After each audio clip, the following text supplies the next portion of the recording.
تنصروا الله ينصركم ويثبت أقدامكم. بسم الله الرحمن الرحيم. السلام عليكم ورحمة الله وبركاته. الحمد لله رب العالمين وبه نستعين على أمور الدنيا والدين وصلى الله على نبينا وسيدنا محمد وعلى آله وصحبه أجمعين. أما بعد. Yang kami hormati Pak Anas, Pak Agung, Ustaz Retno, dan juga segenap hadirin hadirat sekalian rahimani wa rahimakumullah. Kita panjatkan puja dan syukur kehadirat Allah Subhanahu wa taala. Pada kesempatan pagi menjelang siang yang berbahagia kali ini, kita dipertemukan oleh Allah Subhanahu wa taala di majelis ini.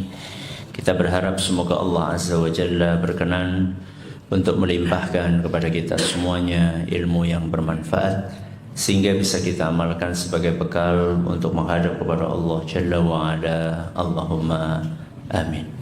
Salawat dan salam semoga senantiasa tercurahkan kepada junjungan kita Nabi Agung Muhammad sallallahu alaihi wasallam, kepada keluarganya, sahabatnya, dan umatnya yang setia mengikuti tuntunannya hingga akhir nanti. Bapak-bapak, ibu-ibu, dan juga segenap pendengar serta pemirsa rahimani wa rahimakumullah. Kita sering mendengar kalimat hidup hanya sementara. Hidup hanya sementara. Dan ini kalimat yang tidak asing di telinga kita. Sering baca, sering dengar. Tapi ternyata walaupun kalimat ini sering kita dengar dan sering kita baca, ternyata yang benar-benar paham tentang makna kalimat ini sedikit. Yang benar-benar apa? Paham. Apalagi yang mengamalkannya. Lebih apa? Lebih sedikit lagi. Yang menghayati, memahami makna kalimat ini sedikit. Apalagi yang sampai mengaplikasikan itu di dalam kehidupan keseharian. Ketika kita mendengar kata hidup hanya sementara, yang dimaksud dengan hidup di sini, hidup di dunia atau di akhirat? Hidup di dunia. Jadi hidup hanya sementara maksudnya adalah hidup di mana? Di dunia. Adapun di akhirat maka sifatnya apa? Kekal abadi. Ya. Jadi ketika kita mendengar kalimat hidup hanya sementara, yang dimaksud adalah kehidupan dunia. Pertanyaannya, kenapa kehidupan dunia dikatakan sementara? Kenapa? Karena terbatas oleh waktu. Apa maksud terbatas oleh waktu? Ada awal dan ada akhirnya. Hidup kita di dunia itu diawali dan diakhiri. Kapan awal hidup kita di dunia? Saat lahir. Kapan berakhir? Saat mati. Kapan matinya?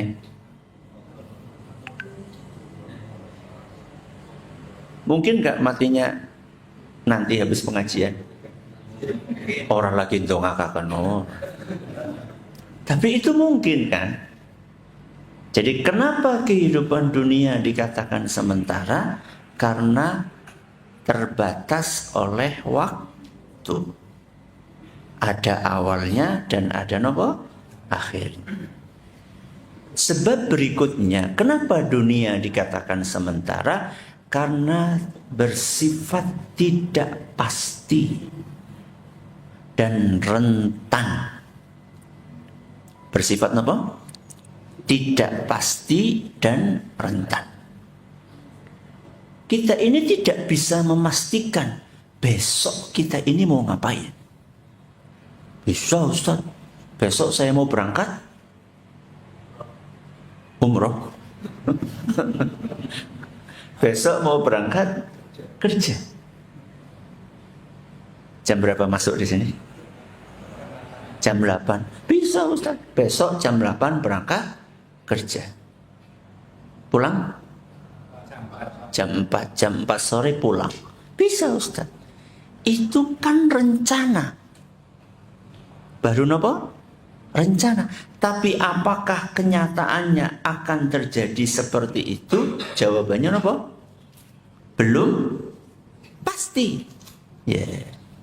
Jawabannya belum pasti.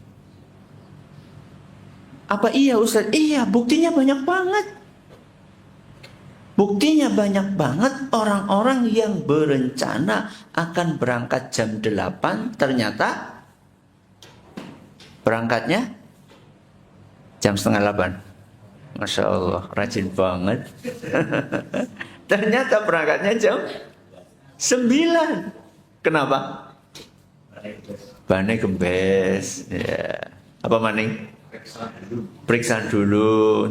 Masya Allah, alasannya Masya Allah ya. Orang sing alasannya kerainan itu ya.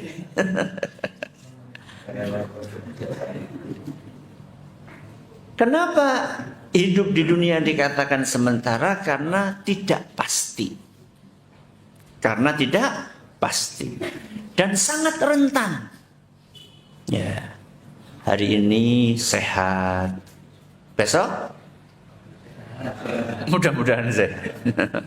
Tapi mungkin nggak hari ini sehat walafiat, besok mati, stroke. Kan lagi ngomongin kesehatan, kebalikannya kesehatan apa? Sakit. Sangat mungkin. Hari ini kita bisa ketawa, ternyata nanti sore menangis. Hari ini kita bahagia, besok sedih. Hari ini rizkinya lancar, besok tambah lancar. Nggak suka maning, seret. Ini kan bersifat tidak pasti. Ya. Itulah kenapa kehidupan dunia dikatakan sementara. Kebalikan dari kehidupan dunia adalah kehidupan akhirat. Kalau kehidupan dunia dikatakan sementara, maka kehidupan akhirat adalah kekal abadi. Kata siapa Ustaz? Kata siapa kehidupan akhirat kekal abadi? Apa tahu mengakhirat? Cek. Apa tahu mengakhirat?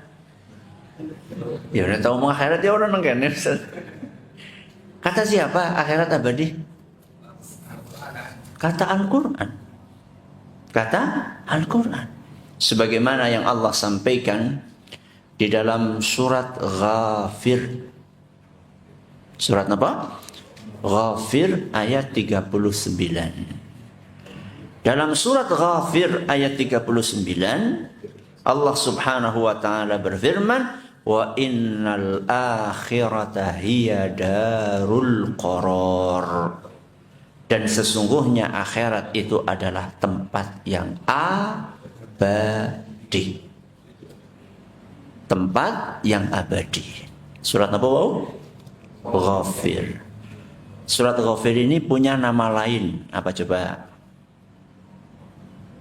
Soalnya nanti saya khawatir jenengan nyari di Al-Quran, nyari daftar surat, kok enggak ada surat Ghafir? Kayak ustadznya ngarang ke. Ya, surat Ghafir nama lainnya apa? Al-Mu'min. Apa? Al-Mu'min. Supaya nanti jenengan tidak kaget. Pokoknya kalau Ghafir dicari tidak ada, berarti nama lainnya apa? Al-Mu'min. Ayat pinten mau? 39. Berarti yang mengatakan akhirat abadi adalah siapa? Allah. Emang akhirat ada? Emang akhirat ada? Ada. Kata siapa? Kata yang nggak pernah bohong. Sinten? Allah Subhanahu wa ta'ala. Kata yang menciptakan alam semesta. Sinten? Allah Subhanahu wa ta'ala.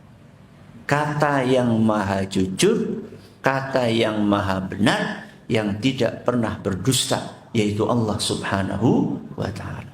Percaya mboten? Percaya. Wong yang menyampaikan gak pernah bohong, yang menyampaikan gak pernah berdusta, yang menyampaikan maha jujur, masa gak percaya? Ustaz, kalau ternyata nanti setelah kita mati jebule orang anak akhirat, priwe Ustaz? Rugi mboten? Jenengan sudah capek-capek beribadah, sudah capek-capek beramal soleh, tahu-tahu begitu mati nggak ada akhirat, rugi napa mboten? Jenengan sepi? Tidak. Kenapa nggak rugi? Kenapa nggak rugi? Mbok mendingan jadi orang jahat sampai di akhirat ternyata nggak ada. Lebih untung mana? Jadi orang baik ternyata akhirat nggak ada, atau jadi orang jahat ternyata akhirat nggak ada? Jadi orang baik. Kenapa? Masya Allah.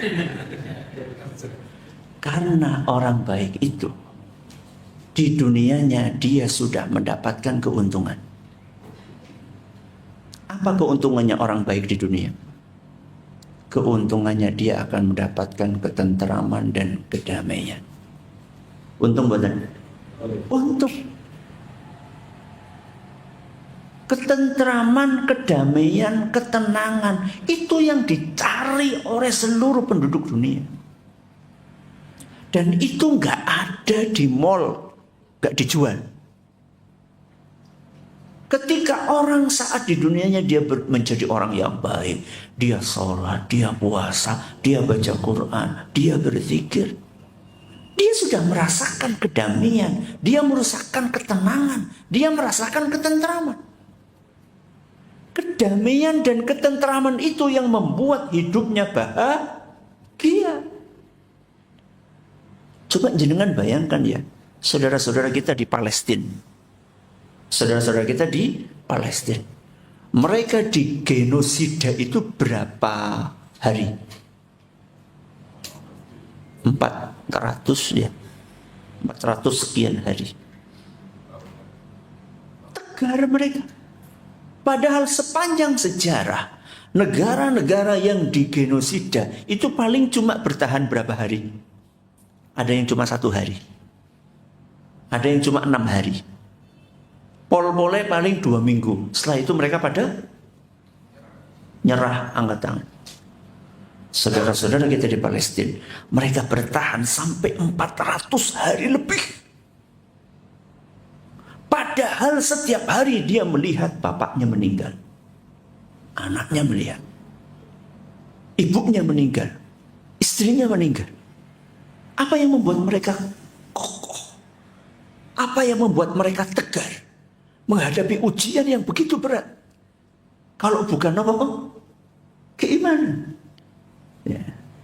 Sehingga orang yang baik, walaupun nanti di akhiratnya andaikan tidak ada, setelah mati ternyata akhirat tidak ada, dia tetap beruntung. Kenapa? Karena di dunianya dia sudah mendapatkan ketenteraman, kedamaian, ketenangan. Itu keuntungannya. Enggak. Masih ada keuntungan yang lain. Nopo? Nama yang harum. Napa? Nama yang harum. Reputasi. Ya. Oh Pak Anu, oh iya sih ngerti. Kayak ahli masjid kan. Itu nama yang harum atau tidak? Nama yang harum. Coba, oh Pak, oh ngerti kayak tukang gento. Itu nama napa? Kebalikannya harum napa? Ya. Bacin. Nama yang busuk ya. Oke. Berarti andaikan akhirat tidak ada, tetap orang yang baik ini beruntung. Sebaliknya, orang yang jahat, seandainya akhirat tidak ada, untung nggak? Rugi. Apa ruginya menjadi orang jahat di dunia? Tidak tenang. Bolak-balik deleng kayak anak KPK pora ya. Ya. Itu baru kejaran apa? KPK. Belum di dalam hatinya. Jangan dipikir orang-orang yang kerjaannya dugem, ya, itu dia merasa bahagia. Loh, kan kita ngelihat Ustadz dia jingkrak-jingkrak sambil ketawa ke TV, itu kan tandanya bahagia? Belum tentu.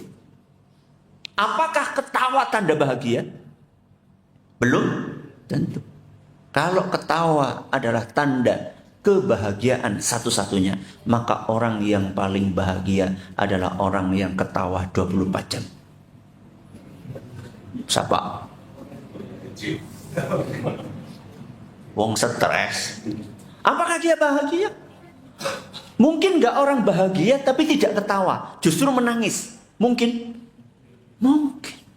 Ketika seorang ibu ditinggal sama anaknya, merantau sekian belas tahun, pulang, bagaimana respon si ibu? Nangis apa ketawa? Nangis. Nangis sedih atau nangis bahagia? Nangis bahagia. Berarti ketawa itu bukan tanda satu-satunya kebahagiaan. Orang yang jahat ketika di dunianya, dia rugi. Apa ruginya? Hidupnya tidak tenang. Itu baru satu. Yang kedua namanya tidak harum. Namanya buruk. Reputasinya terpuruk. Siapa sih si anu? Oh si anu kayak sing sok nyolong bokeh. Namanya jelek banget. Dan kerugian itu tidak ada apa-apanya dibandingkan kerugian seandainya akhirat ada. Tadi kan mengatakan, jere sapa akhirat orang nana. Berarti nggak usah ibadah, nggak usah amal soleh, nggak ada surga, nggak ada neraka. Oke, ternyata nanti Anda mati ketemu surga neraka, kepriwe, matang. Ya. Tapi orang yang baik ketika di dunianya, dia mendapatkan ketenangan, dia mendapatkan kedamaian. Kok setelah matinya ternyata dia mendapatkan surga itu ada. Wah, senengnya pol. Karena sejatinya kedamaian, kebahagiaan di dunia dibandingkan keindahan surga tidak ada apa-apanya.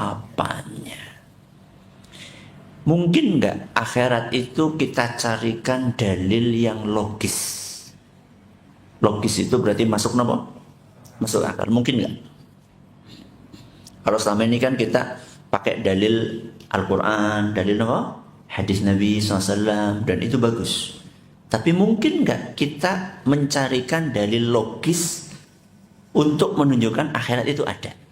Mungkin apa betul? Mungkin. Di dunia ini kita sering enggak melihat ketimpangan. Sering apa betul? Ketimpangan. Hal-hal yang timpang. Sering. Contohnya orang baik-baik tapi dizolimi. Sering kita lihat? Sering. Orang jahat malah digelarkan karpet merah apa hijau? Karpet merah. Dapat fasilitas yang luar biasa. Hidupnya kelihatannya kayak nyaman sampai matinya. Gak pernah dipenjara, gak pernah dihukum. Sedangkan orang yang soleh itu dizolimi, difitnah, bahkan sampai dipenjara, dan bahkan sampai mati di penjara. Pertanyaannya, Allah Maha Adil atau tidak? Kok sepi? Allah Maha Adil atau tidak? Maha Adil. Terus kenapa ada ketimpangan? Karena ada akhirat. Enggak semuanya diselesaikan di dunia. Tidak apa? Semuanya diselesaikan di dunia. Itu sangat logis. Kalau seandainya tidak ada akhirat, di mana dalam tanda kutip keadilan Allah Subhanahu wa taala? Ada orang baik-baik kok malah terzolimi, ada orang jahat kok malah mendapatkan fasilitas lengkap. Loh, balasannya di mana? Sampai matinya orang yang jahat tadi tidak mendapatkan balasan yang setimpal, sedangkan orang yang baik tidak mendapatkan ganjaran sesuai dengan kebaikannya. Jawabannya, seluruh keadilan itu akan disempurnakan di alam yang berbeda, yaitu alam akhirat. Oke, berarti hidup adalah sementara. Kehidupan apa?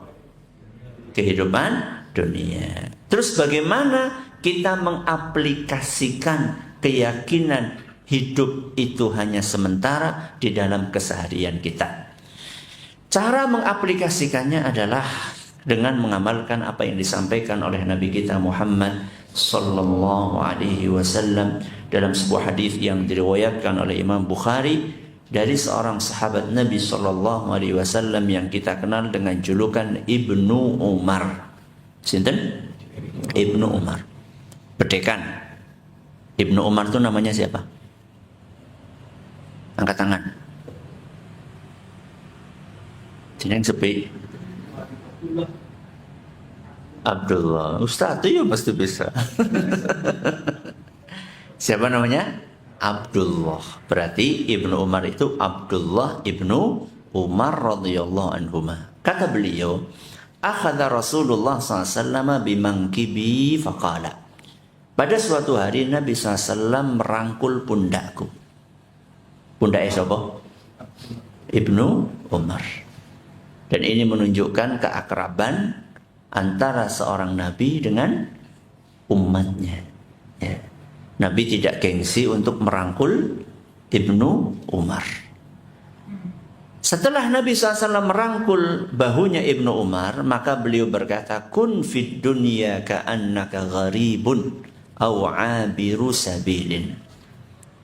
Wahai Ibnu Umar, hiduplah engkau di dunia seakan-akan seperti orang asing. Apa? Orang asing. Atau orang yang sedang musafir. Musafir sih apa? Sedang dalam perjalanan. Jadi Nabi SAW pesan kepada sinten? Ibnu Umar. Buat Ibnu Umar tok atau juga buat kita juga? Buat kita juga. Hiduplah di dunia seakan-akan seperti engkau orang asing atau orang yang sedang bepergian. Apa maksudnya? Kita disuruh hidup di dunia seperti orang asing. Orang asing itu berarti tinggal di tempat aslinya atau bukan? Bukan. Contoh misalnya, ada orang asing di sini. Wong Amerika iki ana ngene. Orang anak. Mana orang asing, mana orang asing. Ya. Ya maksudnya udah wong Banjar maksudnya loh. Mana? Oh. Kan kelahiran sini. Iya. Kecuali nek kelahiran kana loh ya. Kelahiran sini kan ya? Sini Banjar. Oh, bukan orang asing. Orang pribumi. Andaikan nih ya, andaikan kita merantau kemana? Ke Jakarta. Merantau kemana? Ke Jakarta. Maka saat itu di Jakarta kita adalah orang apa? Orang asing. Artinya apa? Artinya kita sedang berada di tempat yang bukan tempat asli kita. Nabi SAW memerintahkan kita supaya hidup di dunia seperti orang asing. Orang asing itu biasanya punya sikap waspada. Kenapa? Karena nggak kenal dengan sekelilingnya. Berarti ketika di dunia kita harus bersikap waspada. Waspada dan jangan merasa bahwa kita akan terus berada di situ. Waspada di dalam berkata, waspada di dalam bersikap, waspada di dalam berbuat. Sehingga kita merasa bahwa inilah tempat saya sementara. Orang asing itu selalu mikir kapan pulang. Kemana? Ke kampung halamannya. Tadi saya katakan, wong Banjar merantau kemana? Ke Jakarta. Di Jakarta dia selalu mikirin kapan pulang ke Banjar. Di dunia kita itu disuruh kayak gitu sama Nabi SAW. Jadi kalau kita di dunia itu, kita disuruh mikirin kapan pulang ke kampung halamannya pun akhirat. Jadi kita ini disuruh mikirin kapan pulang ke akhirat. Berarti mikirin mati. Iya. Loh yang kok jadi dela-dela mikir mati, dela-dela mikir mati.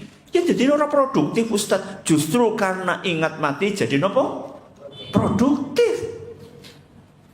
Sing ngajine wingi kur setengah halaman karena ingat mati jadi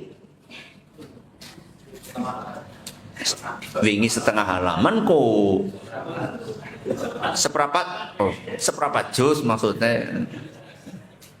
Justru karena kita ingat mati jadi produktif. Ya. Ingat mati yang bagus itu adalah ingat mati yang membuat seorang tambah produktif, bukan ingat mati yang membuat seseorang lokro. Enggak seperti itu. Ya. Jadi kita disuruh oleh Nabi SAW untuk hidup di dunia seperti orang apa? Orang asing. Orang asing itu adalah bersikap waspada dan senantiasa memikirkan kampung halamannya, alias kampung aslinya yaitu akhirat. Au abiru sabilin. Hiduplah engkau di dunia seperti orang yang sedang dalam perjalanan. Contoh misalnya dari Purwokerto mau ke Jakarta, itu lewat berapa stasiun? Banyak stasiun. Berarti ketika kita lewat stasiun-stasiun tersebut, kita numpang lewat, apakah kita akan turun di stasiun itu dan berlama-lama? Jawabannya tidak. Kenapa? Karena kita punya fokus, tujuannya turun di Gambir atau di Senen atau di, mau diganti katanya, di Manggarai katanya. Iya betul ya? Iya katanya Gambir mau dipindah ke Manggarai stasiunnya. Ya. Punya tujuan. Jadi kita hidup di dunia itu harus punya apa? Tujuan. Tujuan kita apa? Tujuan kita adalah akhirat. Sehingga apa yang kita kerjakan hari ini, kita berusaha untuk menjadikan itu niatnya buat akhirat. Berarti orang kerja Ustaz, ya kerja.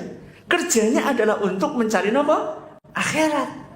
Maksudnya apa Ustaz kerja untuk mencari akhirat? Ya kerja untuk menafkahi keluarga. Itu adalah untuk mencari akhirat.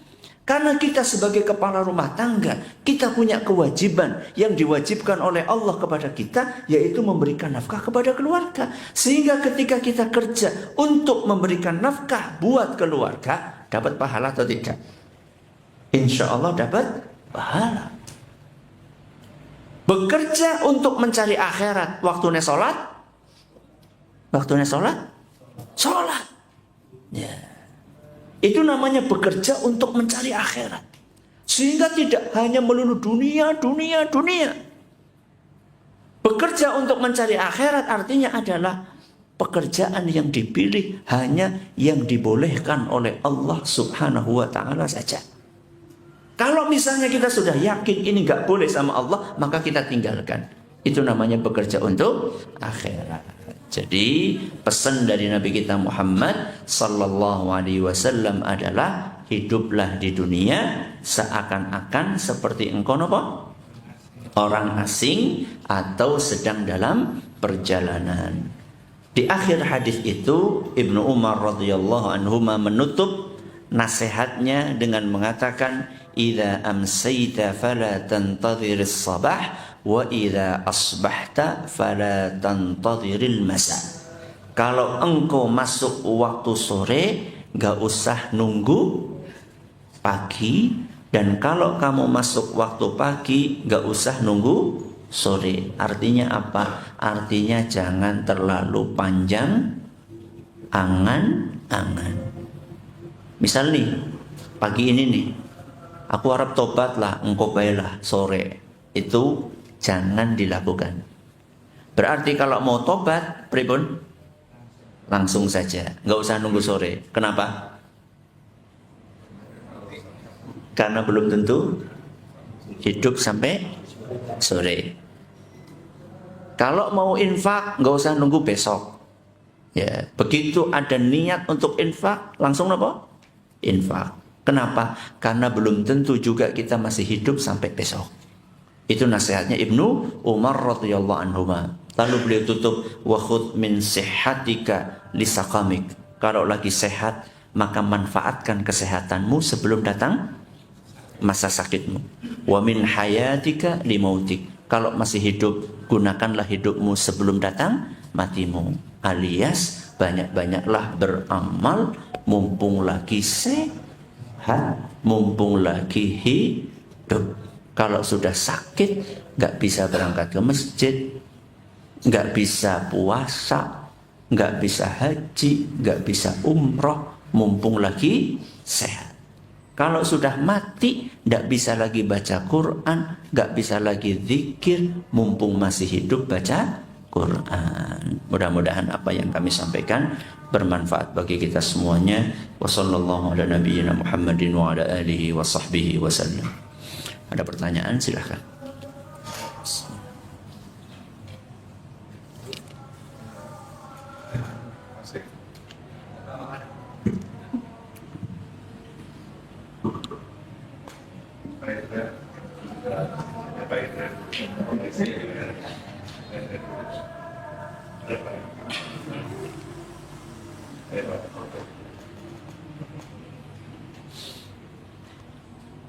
Nanya tuh enggak harus. Kalau ditanya siap ya. Monggo, silakan. Waalaikumsalam warahmatullahi wabarakatuh. Kadang dalam pikiran kita itu kan, kalau tadi orang hidup itu hanya sementara, dan kadang ada orang juga harta anak itu titipan. Cuma dalam pikiran kami kadang ada rasa takut. Saya melihat kadang anak-anak saya masih kecil gitu. Nah, di situ kadang ada rasa takut mati gitu. Karena melihat keluarga yang ya boleh dibilang beranak kecil, kecil dan sebagainya. Nah itu kemudian seperti apa Ustaz? Bagaimana cara kamu mengatasi ketakutan rasa itu? Terima kasih atas pertanyaannya. Perasaan takut yang jenengan sampaikan itu manusiawi. Kenapa? Manusiawi. Tapi tidak setiap yang manusiawi itu Islami. Kenapa? Tidak setiap yang manusiawi itu Islami. Maksudnya perasaan itu tidak sesuai dengan ajaran Islam gitu. Terus bagaimana kita mengatasinya? Satu, dengan meyakini bahwa yang memberikan rezeki itu bukan kita, tapi Allah.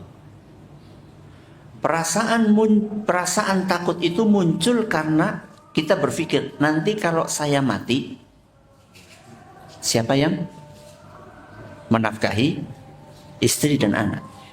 Pertanyaan itu muncul, kalau saya mati siapa yang ngurusi anak dan istri saya? Itu muncul karena kita punya persepsi bahwa kitalah yang akan ngurusi istri dan anak kita dan memberi nafkah mereka.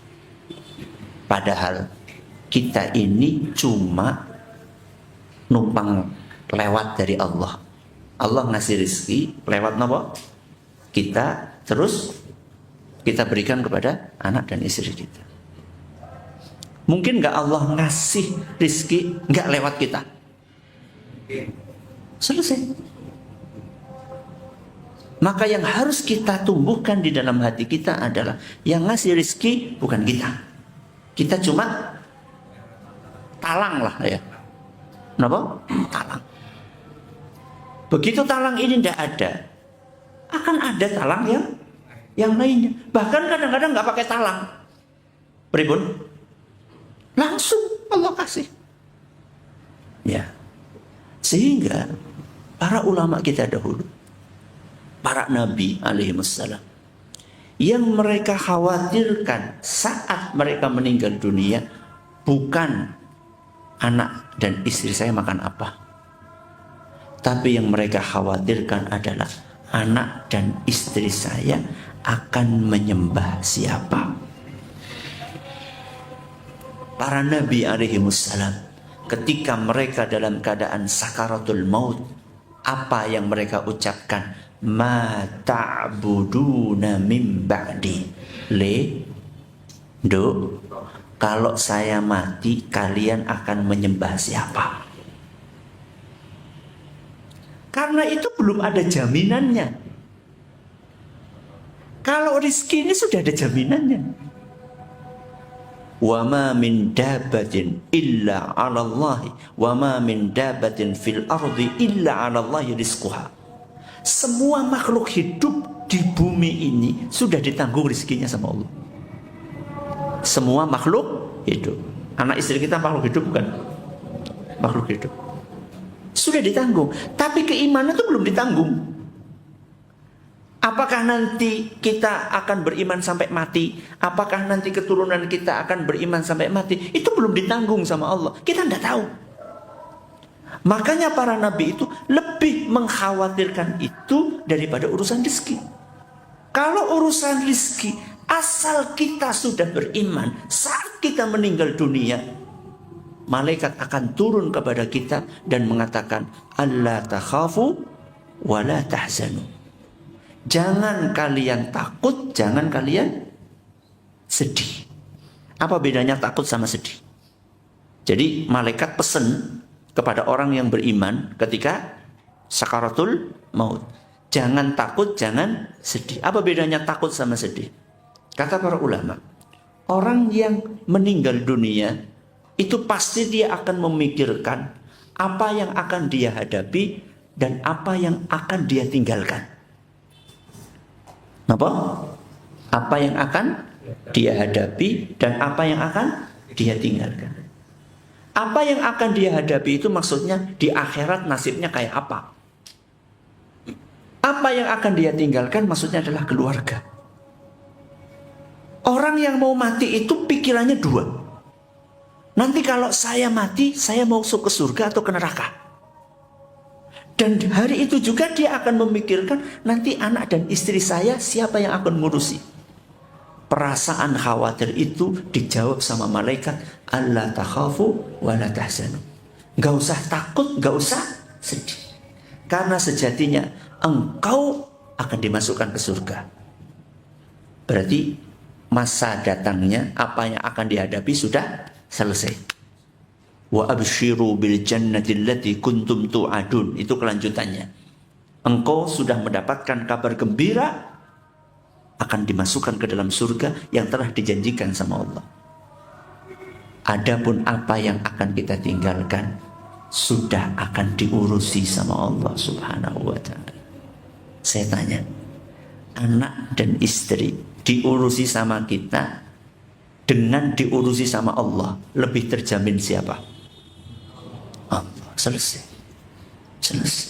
Makanya orang yang beriman ketika meninggal dunia banyak yang senyum, banyak yang apa? Senyum. Kenapa?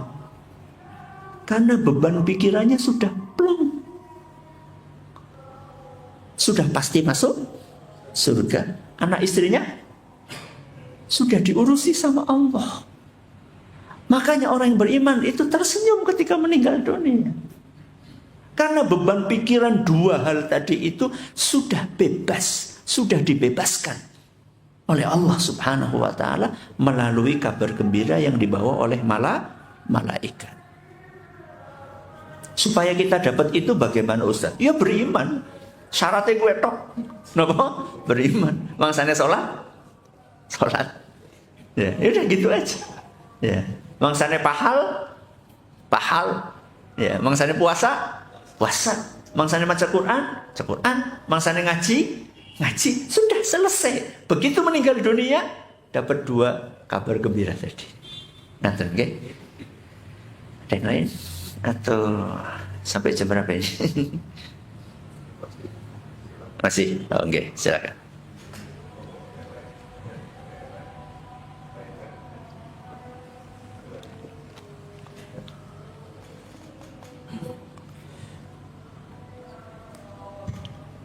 Ya, Assalamualaikum warahmatullahi wabarakatuh. Waalaikumsalam.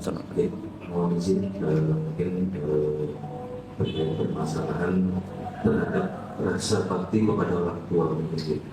Nah, sedangkan kita mungkin tidak selamanya menjadi anak yang masih dinafkahi oleh orang tua. Artinya suatu waktu kita akan tetap menjadi orang tua. Yang mana dalam kondisi ini kita juga pasti sudah memiliki anak dengan umur yang saat ini, memiliki tanggung jawab dan lain sebagainya. Sedangkan berbakti orang tua ini adalah salah satu cara untuk bisa membawa diri kita ini salah satu kunci mungkin untuk bisa masuk surga dan berbakti sama orang tua atau apalagi ibu. Itu adalah suatu hal yang mungkin disebutkan di Al-Quran dan beberapa kali disebutkan ibu. Nah, mungkin saya bisa dibilang tadi termasuk orang perantauan yang mana jauh dari orang tua, bos.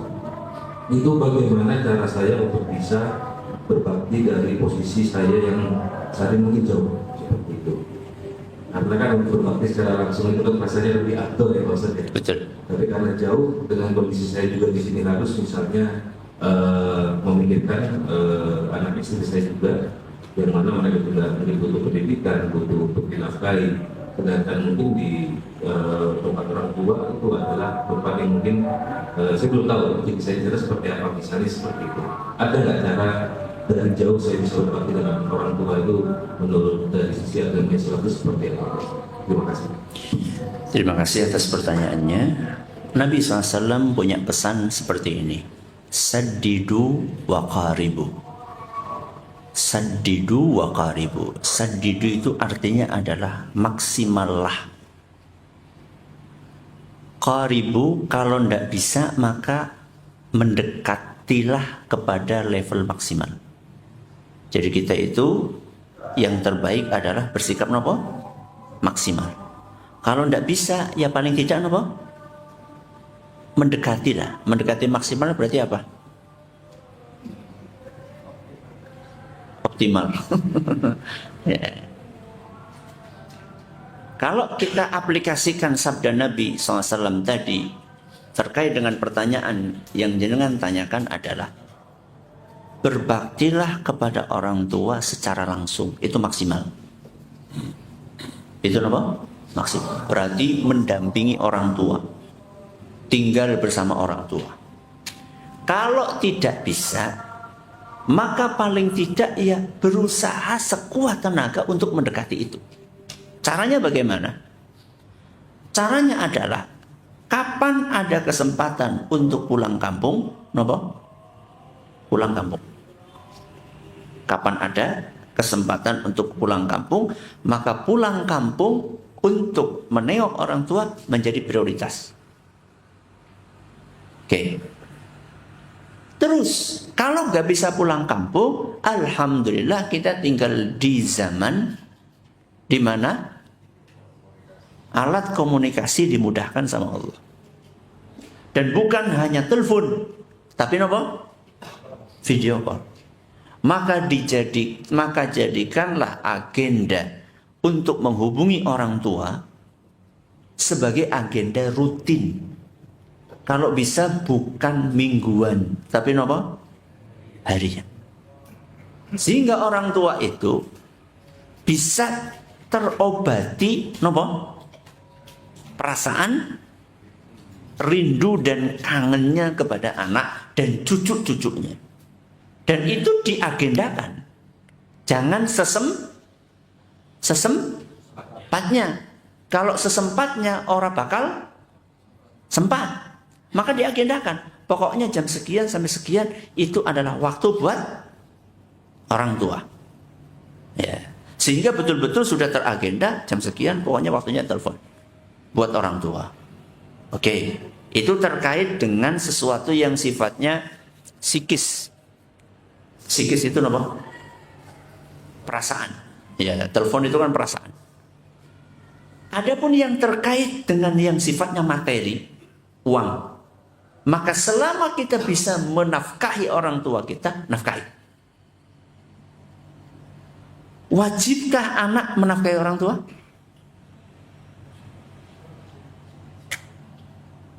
Kok sepi? Tergantung. Tergantung apa? Tergantung kemampuan anak dan tergantung kondisi orang tua. Seandainya orang tua tidak mampu, nggak punya pekerjaan, dan dia mengandalkan kiriman anaknya, dan anaknya punya kemampuan, maka saat itu hukumnya wajib. Pokoknya kalau sama orang tua, ajak petung. Petung siapa? Jangan perhitungan. Kalau buat siapa? Orang tua. Ya. Orang tua kita dulu saat menafkahi kita, petung betul. Coba jangan pikirkan.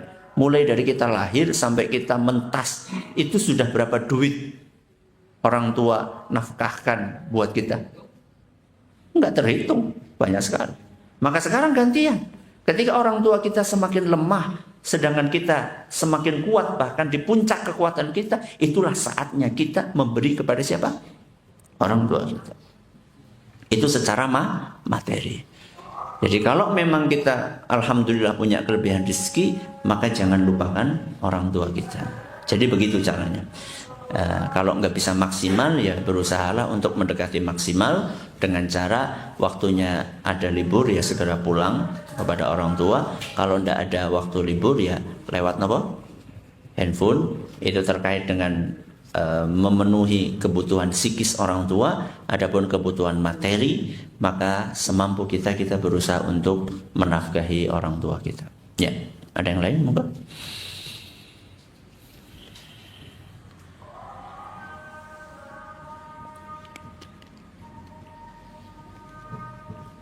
Bismillah, cintai Ustaz.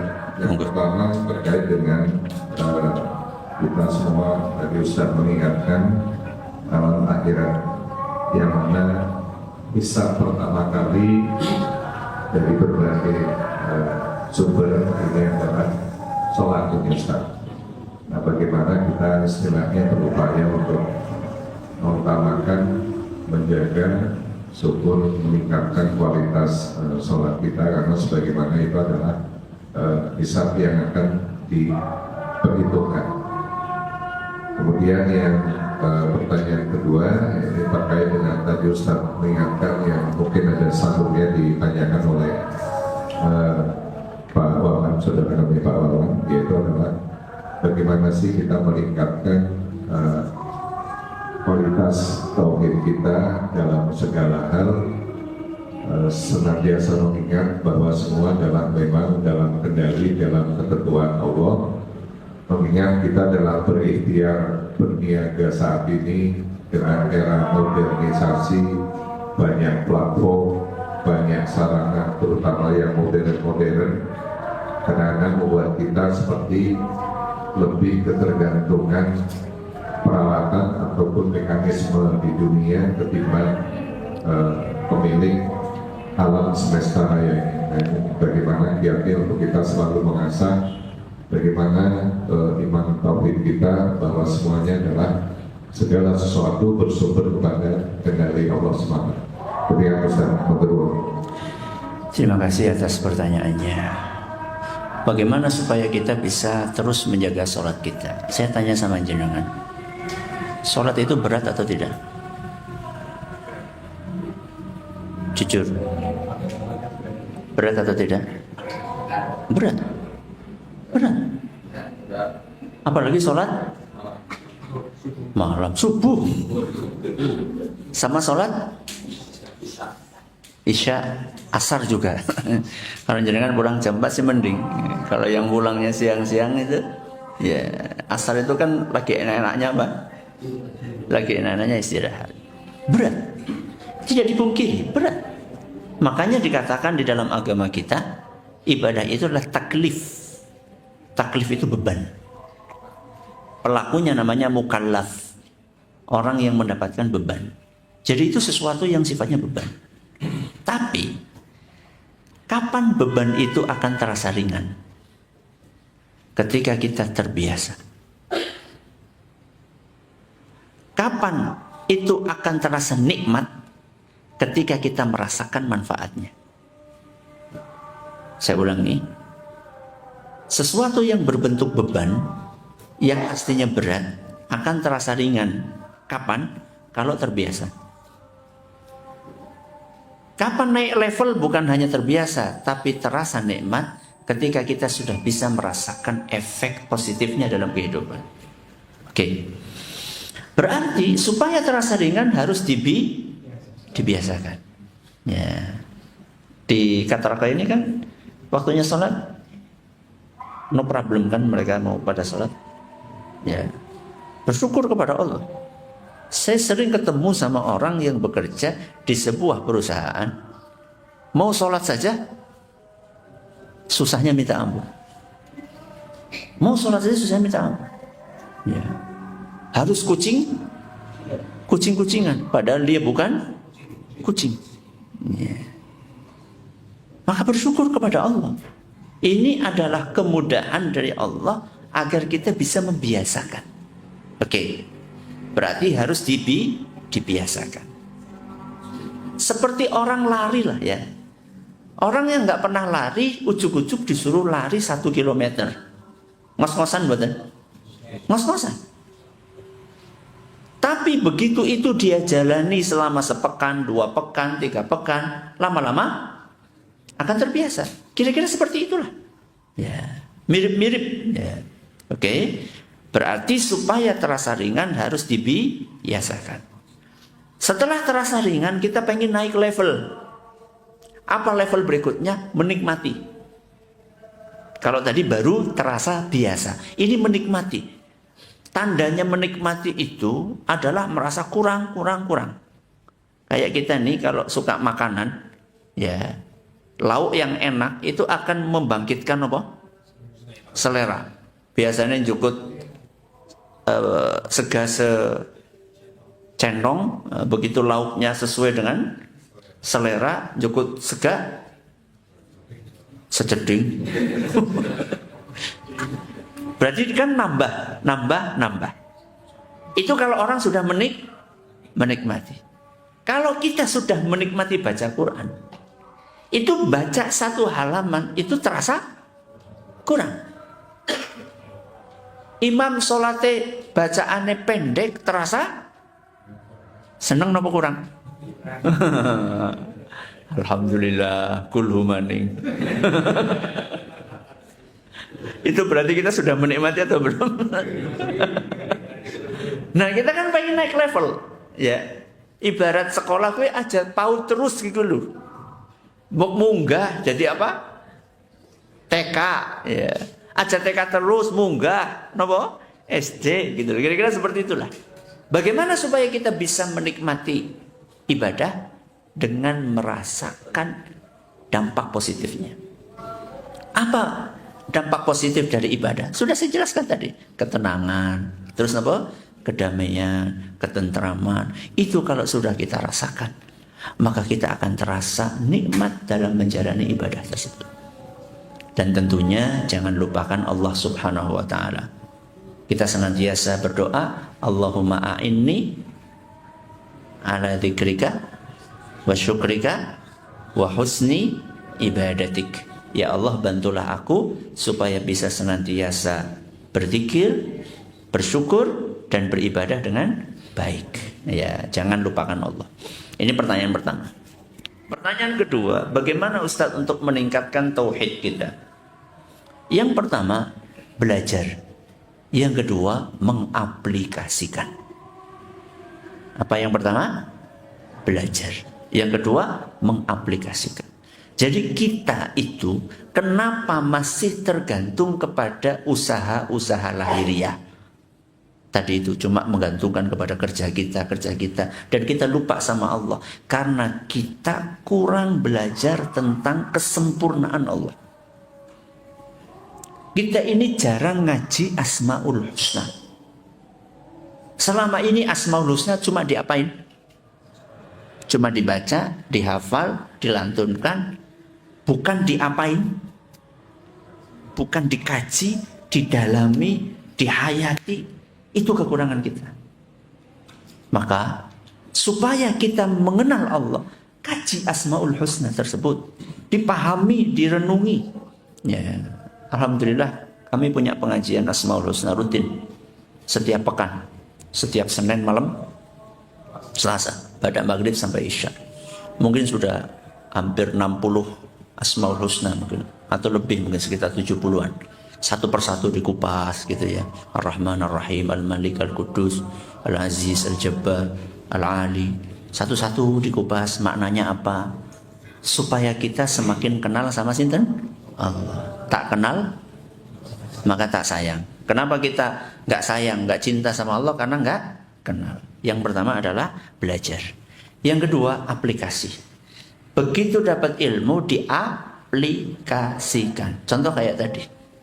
Tadi baru dapat ilmu ya, bahwa yang ngasih rezeki siapa? Allah. Perasaan-perasaan khawatir itu dilatih untuk diapakan? Untuk dihilangin. Itu namanya aplikasi. Ya. Pokoknya setiap dapat ilmu tentang keagungan Allah, kita aplikasikan dalam kehidupan kita. Ya. Wallahu ta'ala a'lam bishawab. Cukup. Udah mau Jumatan, nggih. Terima kasih atas perhatiannya, mohon atas segala kurangnya. Kita akhiri subhanakallahumma bihamdika asyhadu an la ilaha illa anta astaghfiruka wa atubu ilaik. Assalamualaikum warahmatullahi wabarakatuh. Video ini dipersembahkan oleh